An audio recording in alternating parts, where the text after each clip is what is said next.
नमस्कार, India TV पर आपका स्वागत है। मैं हूं आपके साथ पवन नारा। इन दिनों हमारी मौजूदगी पटना में है और इस वक्त हमारे साथ केंद्रीय गृह राज्य मंत्री नित्यानंद राय जी हैं। आपका बहुत बहुत स्वागत है इंडिया टीवी पर। धन्यवाद। नमस्कार। चुनाव की सरगर्मियां हैं तो नित्यानंद राय जी भी यहां लगातार बैठक ले रहे हैं। 25 का चुनाव कितना मुश्किल, कितना आसान एनडीए के लिए? एनडीए के लिए बिल्कुल ही आसान है और यह तय है कि 2025 में फिर एनडीए की ही सरकार बनेगी। पिछली बार अगर देखा जाए तो आरजेडी और बीजेपी की सीटों की संख्या में कोई ज्यादा फर्क रहा नहीं था। डिसाइडिंग फैक्टर नीतीश कुमार थे। अब की बार क्या एनडीए ने अपनी रणनीति में बदलाव किया? आपको इतना आत्मविश्वास है? बिल्कुल आत्मविश्वास है। जो मैं कह रहा हूं, किसान का बेटा हूं, धरती की सुगंध बता देती है कि फसल कैसा उगेगा।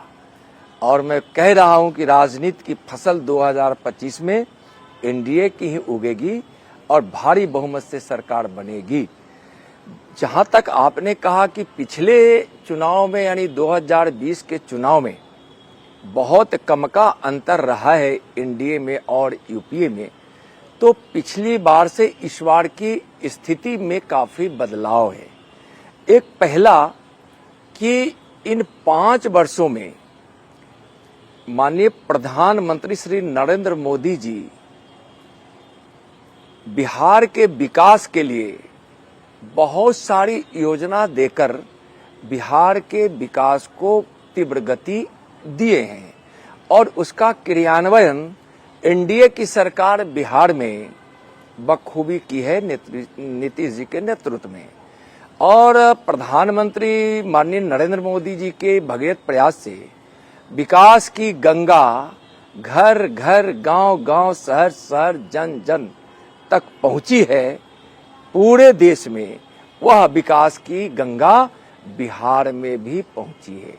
तो 5 वर्षों में जो विकास लगातार पहले के विकास से जुड़ता गया, जिससे देश की गरीबी जो लगभग 25 करोड़ मिटी है, उसमें 2.5 करोड़ से ज्यादा गरीबी बिहार में भी मिटी है।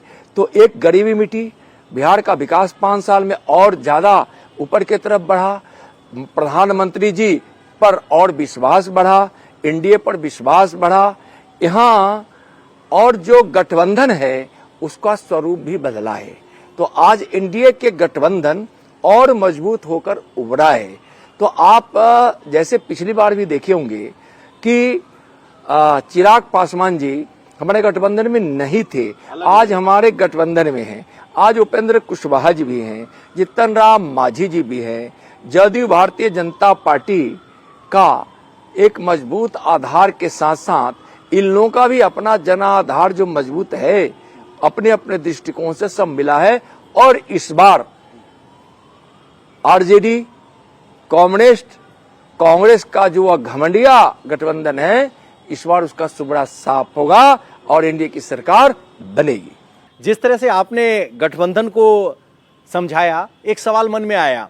आपको बता दूं कि नित्यानंद राय जी यादव समाज से आते हैं। वो बिहार जिसे जातिगत राजनीति के लिए जाना जाता है, वहां आप अपनी यादव पहचान को प्रदर्शित नहीं करते, यादव वोट बैंक की बात नहीं करते, सबके विकास की बात करते हैं। तो ये नित्यानंद राय बिहार की राजनीति में अलग कैसे? देखिए, भारतीय जनता पार्टी जात पात की बात करती ही नहीं है। माननीय प्रधानमंत्री जी का संदेश ही भी है, संकल्प भी है, सबका साथ सबका विकास, सबका विश्वास, सबका प्रयास। और जिस विचारधारा से हम लोग ओतप्रोत है, वह विचारधारा राष्ट्रीयता की विचारधारा है, सबको साथ लेकर चलने की है। माननीय प्रधानमंत्री जब एक भारत श्रेष्ठ भारत कहते हैं, तो जिस भारत को सरदार वल्लभ भाई पटेल ने एक किया, प्रधानमंत्री जी आज उस एक भारत को और मजबूत कर रहे हैं और उस भारत को श्रेष्ठ बनाने की बात कर रहे हैं। तो उसमें जातिवाद की कहीं कोई गुंजाइश नहीं है। बिहार चुनाव पर वापस लौटकर आते हैं। आप कहते हैं कि बहुत विकास हुआ, तेजस्वी यादव कहते हैं कि 20 साल का हिसाब दीजिए, एक नया स्कूल, एक नया कारखाना बिहार में पिछले 20 साल में नहीं लगा। तेजस्वी जी सफेद झूठ बोलते हैं और भ्रम फैलाना और झूठ उनके राजनीति का आधार है। परिवारवाद, भ्रष्टाचार, घोटाला आधार है। मैं तो तेजस्वी जी को 1 महीना का समय दिया हूं पिछले 19 तारीख को, और मैंने कहा हूं कि 1 महीने के अंदर आप जहां चाहें हमको बुला लें, मैं आपको विकास का हिसाब पाई पाई का दूंगा, योजना योजना का दूंगा, शिक्षा का दूंगा, स्वास्थ्य का दूंगा, सड़क का दूंगा, सिंचाई का दूंगा, बिजली का दूंगा, कृषि का दूंगा। मैं हर जो विभाग हैं जिससे व्यवस्था संचालित होती है, मैं एक एक का हिसाब उनको दूंगा। तेजस्वी जी 1 महीने में अगर नहीं बुलाए तो मैं उनके घर जाऊंगा। आपको भी मैं आज ही इनवाइट कर देता हूं। जब जाने लगूंगा तो आपको मैं कहूंगा, आप भी मेरे साथ चलिएगा। उस दिन हम उनको हिसाब समझाएंगे और आराम से मैंने कहा है कि दूध भी पिलाएंगे तो पिएंगे एक गिलास, और नहीं तो 1 कप चाय भी पिएंगे। उनको दिखाई नहीं दे रहा है कहां था 15 वर्षों का उनका विकास, और इस 20 वर्षों में क्या हुआ दिखता है। उनके जमाने में घंटा भर बिजली नहीं रहती थी, आज 22 घंटे बिजली गांव में भी रह रही है, 23-24 घंटे शहरों में भी रह रही है। गांव में जाने के लिए सड़कें नहीं थी, आज गांव में सड़कें हैं। स्कूल बिल्कुल जर्जर हालत में थी, आज स्कूल की स्थिति सुधरी है। आज यहाँ एक एम्स था जी, वो अभी अटल जी का दिया हुआ, दूसरा एम्स आज दरभंगा में है। हर जिले में आज मेडिकल कॉलेज खोलने की योजना बनी है और कई जिलों में मेडिकल कॉलेज खोल दिए गए। यहाँ विद्युत उत्पादन के लिए भी यहाँ यंत्र लग रहे हैं, उनके मतलब संयंत्र लग रहे हैं, यानी कि पूरी व्यवस्था उसकी खड़ी हो रही है। आज इस गंगा पे कभी पुल 1-2 हुआ करता था, आज 6-6 पुल बन रहे हैं। उसी तेजस्वी जी के क्षेत्र राघोपुर में दुर्घटना नाव की होती थी, लोग जा नहीं पाते थे, कोई सड़क नहीं थी, आज वहां पुल बना है, सड़कें बनी है। तेजस्वी जी ने नहीं बनाया है, यह एनडीए की सरकार बनाई है। और तो ये भी और वह हैं। व्यक्ति घोटाला करने वाला, मैं चारा घोटाला, अलकतरा घोटाला, वर्दी घोटाला की सिर्फ बात नहीं कर रहा हूं, साथ साथ कर रहा हूं तेजस्वी जी, बाढ़ के समय जो दुमुहे बच्चे के लिए अमूल दूध लिया गया था, उसका भी आपके माता पिताजी के मुख्यमंत्री काल में उसका भी घोटाला हो गया था और कई बच्चों की मौत हुई थी। आप क्या बताएंगे? विकास पर जहां बहस करना हो, नहीं तो 1 महीना बाद तो मैं जाऊंगा, मैं फिर दोहरा रहा हूं। 1 महीने बाद जाएंगे, लेकिन तेजस्वी कह रहे हैं कि पलायन आज भी जारी है। बिहारी आदमी को पढ़ा लिखा है तो नौकरी के लिए, अनपढ़ है तो मजदूरी के लिए बाहर जाना पड़ता है। उसके लिए आपने क्या किया? देखिए क्या है कि 15 वर्षों के उस शासन काल में यहाँ भय का वातावरण था, अपहरण होते थे, लूट, बलात्कार, डकैती, हत्या और रंगदारी।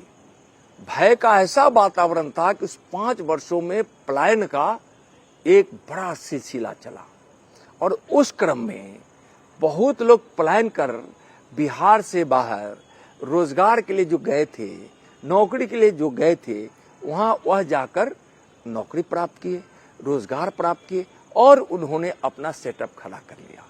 जब सेटअप खड़ा कोई कर लेता है तो फिर वापस आना उसके लिए मुश्किल होता है। लेकिन मैं इतना दावे के साथ कह रहा हूं कि वह लोग जो गांव छोड़ चुके थे, भले ही सेटअप उनका वहां खड़ा हो गया हो, लेकिन फिर अपने गांव से, शहर से जुड़ रहे हैं और अब पलायन पहले से काफी कम हुआ है। पहले तो यहाँ पर्यटक आते ही नहीं थे। सबसे बड़ा उदाहरण है कि कितने पर्यटक आ रहे हैं।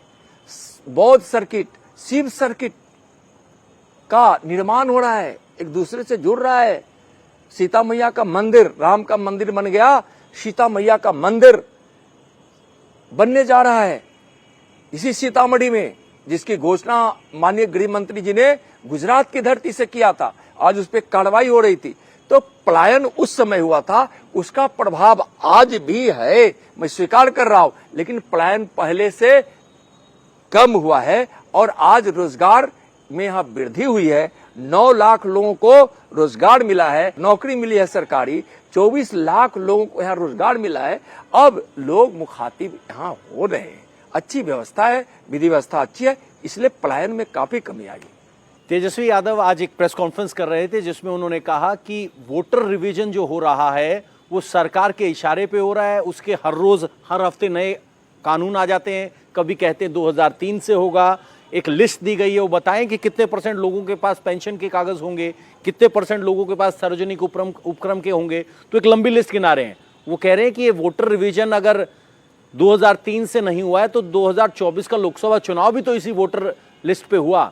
अब अगर इसमें विदेशी आ गए तो क्या मोदी जी के चुनाव में भी विदेशी शामिल थे? नहीं, देखिए, तेजस्वी जी की मानसिकता में पता नहीं क्या क्या भरा हुआ है।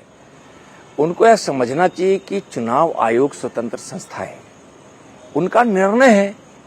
बिहार में चुनाव है, बिहार के चुनाव से पहले उन्होंने जो यहाँ मतदाता सूची सर्वे की बात उन्होंने जो कही है, और मतदाता सूची तो एक निरंतर प्रक्रिया है जो जुड़ते और हटते रहता है, लेकिन चुनाव आता है तो उस समय व्यापक बनता है।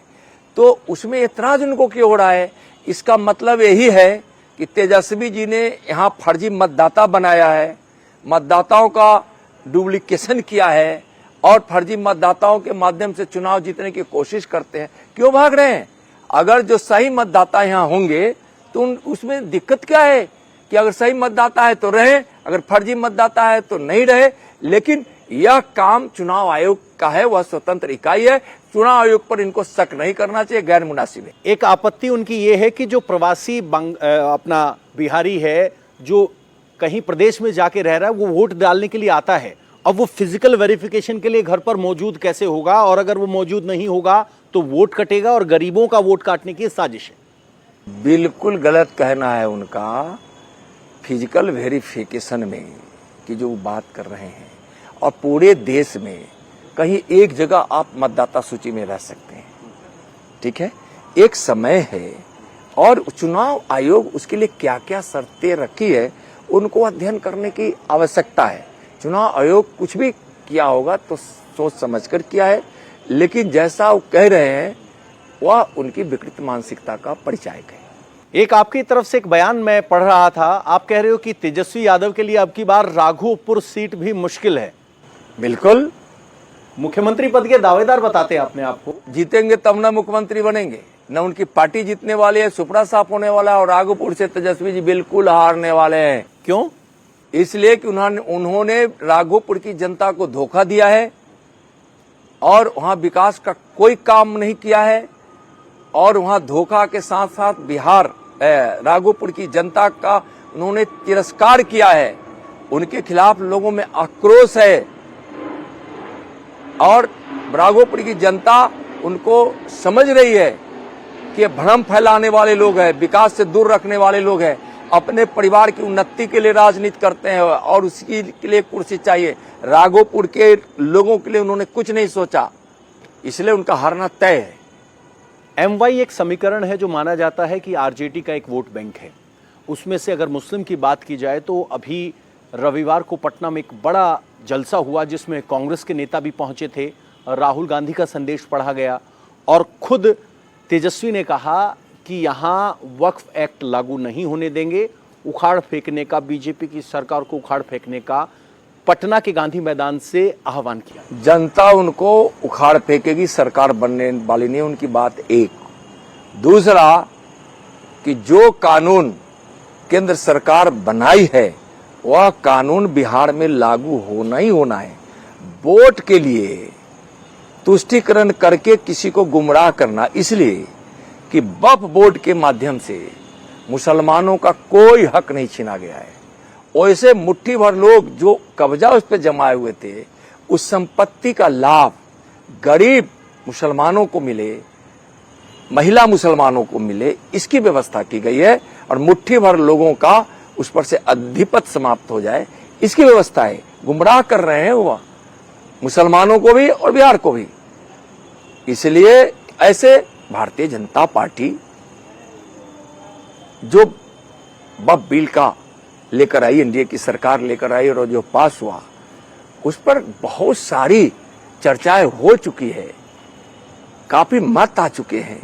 इनके राजनीति से प्रेरित होकर एक मुद्दा बनाना चाहते हैं, इसलिए कि उनके पास कोई मुद्दा नहीं है। जनता हिसाब पूछ रही है कि आप 15 साल में थे तो क्या थे, जंगल राज था, तो जंगल राज के हिसाब देने से भागते हैं, तो वोट की बात करते हैं, तो वो कितना भाग कर जाएंगे। आरजेडी अब की बार अपनी विस्तार दे रही है अप्रोच को।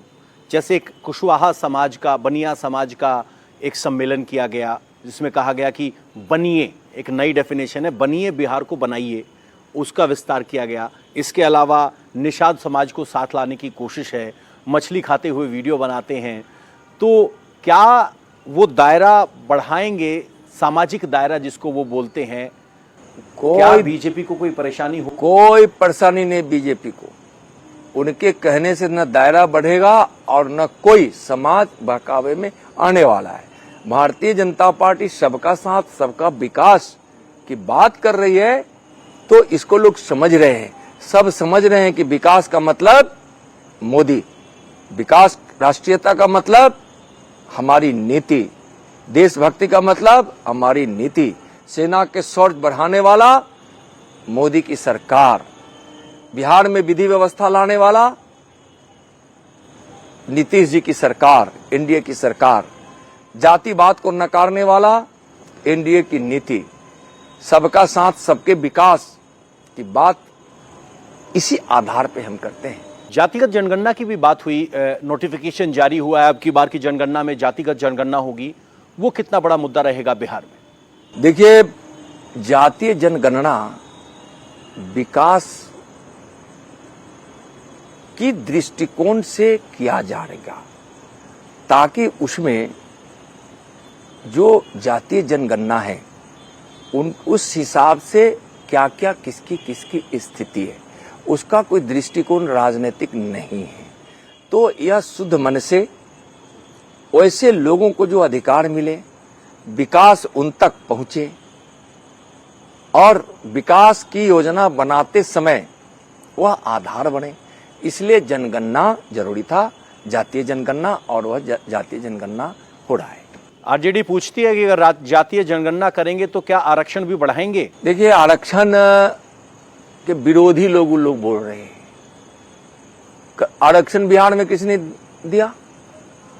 कर्पूरी जी ने, कर्पूरी ठाकुर जी ने, भारत रत्न कर्पूरी, भारत रत्न का उनको उपाधि मिली, दिया कौन? माननीय प्रधानमंत्री नरेंद्र मोदी जी ने। 15 साल तक ही रहे तो आरक्षण की बात तो नहीं की। और जब केंद्र में सरकार विश्वनाथ प्रताप सिंह की थी और उस समय आरक्षण पर जब बात चला था, तो उस समय भारतीय जनता पार्टी सपोर्ट की थी। और जब आरक्षण का विरोध करने वाले सबसे बड़े नेता का नाम है राजीव गांधी जी, वही कांग्रेस जो आरक्षण का विरोध की, उसके गोद में बैठकर परिवार की राजनीति करने के लिए राजद लालू जी, तेजस्वी जी, आपको सोचना चाहिए कि आप लोगों को मूर्ख नहीं बना सकते।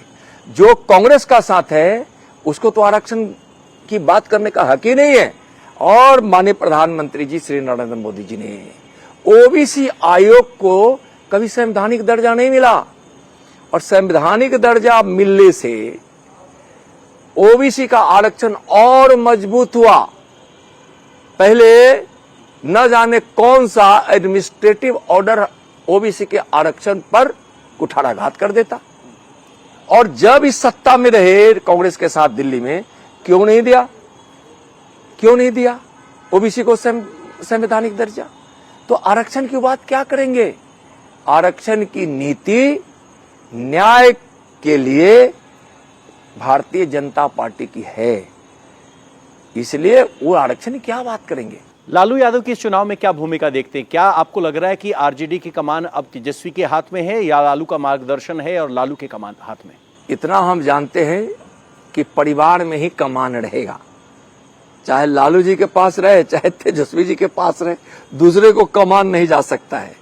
इसलिए कमान कहाँ रहेगा वो उनका परिवार तय करता है और परिवार में ही रहेगा यह तय। अब की बार एक किरदार और हैं पीके, प्रशांत किशोर, 1-1.5 साल से लगातार जमीन पर नजर आ रहे हैं, उनका कितना प्रभाव मानते हैं आप इस चुनाव में?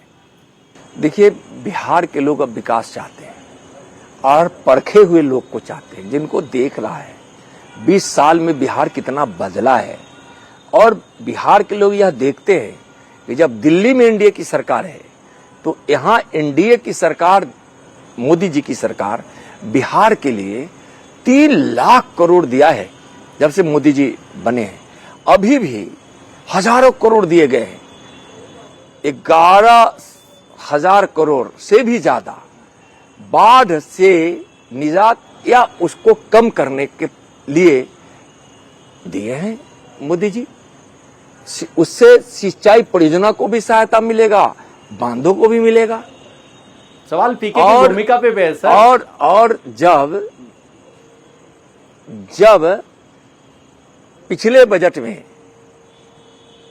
केंद्रीय बजट जब पेश हुआ तो कांग्रेस ने चिल्ला चिल्ला कर, गला फाड़ फाड़ कर, पानी पी पी कर, उठ बैठक कर कर कहा कि यह बिहार का बजट है। तेजस्वी जी थोड़ा भी बिहार से आपको मोह रहता तो खड़े होकर कहते, खबरदार कांग्रेस, बिहार के हित के लिए किया है एनडीए की सरकार, दिल्ली की सरकार, मोदी की सरकार, हम उसके साथ हैं।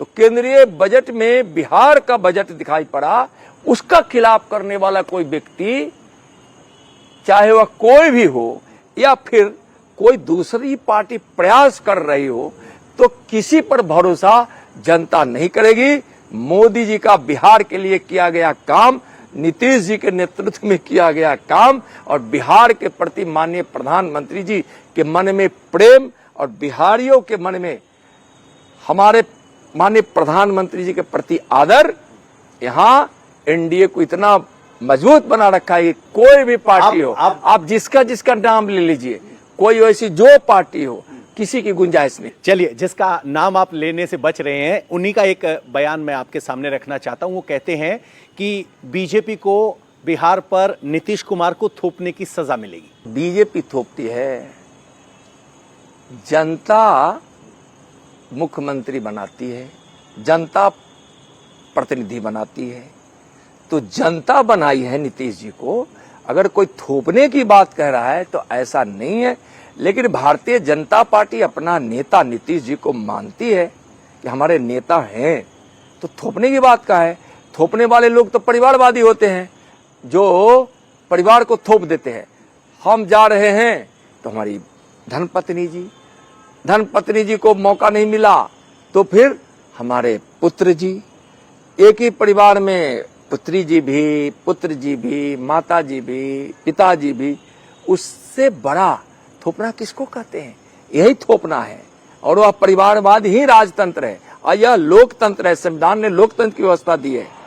ये लोग संविधान भी ने समझने दिया था देश को, जिसको मोदी जी ने समझाया, अपने माथे से लगाकर समझाया और संविधान की भावनाओं के अनुसार गरीब की सेवा की। और आज देश से 25 करोड़ गरीब लोग गरीबी रेखा से बाहर है। ऑपरेशन सिंदूर का इस चुनाव में कोई असर होगा? क्योंकि भारतीय जनता पार्टी राष्ट्रवाद की बात करती है और ऑपरेशन सिंदूर एक बहुत बड़ी घटना थी, 4 दिन का युद्ध था। कितना असर चुनाव में? बहुत बड़ा सोच था। और जब इच्छा शक्ति में साहस हो, देशभक्ति हो, देश का मान स्वाभिमान हो, संप्रभुता हो, तो वह संकल्प हिमालय का रूप लेता है, जो माननीय प्रधानमंत्री जी के रूप में हमको प्राप्त हुआ है, माननीय नरेंद्र मोदी जी के रूप में। तो उसमें सेना का शौर्य दिखा और मोदी सरकार का संकल्प दिखा। निश्चित रूप से अब तक की आतंकवादियों पर की गई कार्रवाई सबसे बड़ी कार्रवाई थी। अपनी धरती से ही पाकिस्तान की धरती में घुसकर की गई कार्रवाई थी और बिहार की धरती से ही यह घोषणा हुई थी कि आतंकवादियों को हम ऐसा सबक सिखाएंगे जो न आतंकवादी न उसके आका भी सोचे होंगे। और मधुबनी की धरती से हमारे प्रधानमंत्री जी ने संदेश दिया था, जनता को सब चाहिए, देश का मान सम्मान चाहिए, सैनिक शौर्य दिखाता है उसका भी सम्मान चाहिए, विकास चाहिए। तो असर जनता पर सब चीज का होता है और सब आप देखेंगे तो मोदी जी के साथ है, इंडिया के साथ है। आखिरी सवाल, 20 साल की जब सरकार होती है तो पत्रकारों का एक बहुत फेवरेट शब्द होता है एंटी इनकम्बेंसी। बिहार में ऐसा क्या है कि एंटी इनकम्बेंसी नहीं होगी, अब की बार भी फिर एनडीए आएगी? कौन सा वो बड़ा फैक्टर? वो सबसे बड़ा फैक्टर है विकास का और विश्वास का। विकास का जो मॉडल माननीय प्रधानमंत्री जी ने दिया और जो नीतीश जी अपनाकर उसको बिहार को आगे बढ़ाए, तो विकास के कारण जो विश्वास है मोदी जी पर, एनडीए पर और नीतीश जी पर, बिहार की जनता के दिलों में, वहां कोई भी एंटी इनकम्बेंसी काम नहीं करेगी और न है। आपने इंडिया टीवी को वक्त दिया, आपका बहुत बहुत शुक्रिया। तो ये थे नित्यानंद राय, कह रहे हैं कि मोदी के विकास और विश्वास के दम पर एक बार फिर एनडीए बीजेपी यहां जीत हासिल करने के लिए प्रतिबद्ध है।